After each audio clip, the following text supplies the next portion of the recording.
sir वाकया की पेश है ना बिला नागा रोज़ इतों गुजरीदा ठीक है कूड़ा लोड किया होंदा ठीक है तो पैसे मंगते हैं जिदन पैसे नहीं देईदे उदन चलान 2000 तक चलान कर देंगे ने तो माड़े बंदे मजदूरी करी दी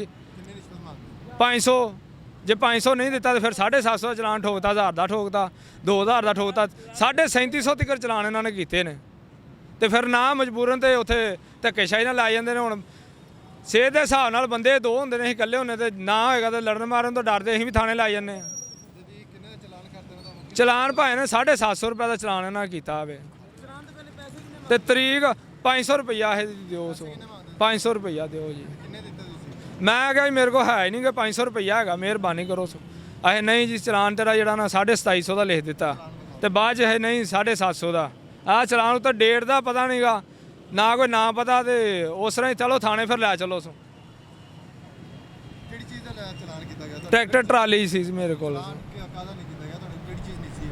कह रहे जी नहीं चीज़ नहीं टाइम नहीं है तुहाडा आउण दा जी पैसे है दो तो फिर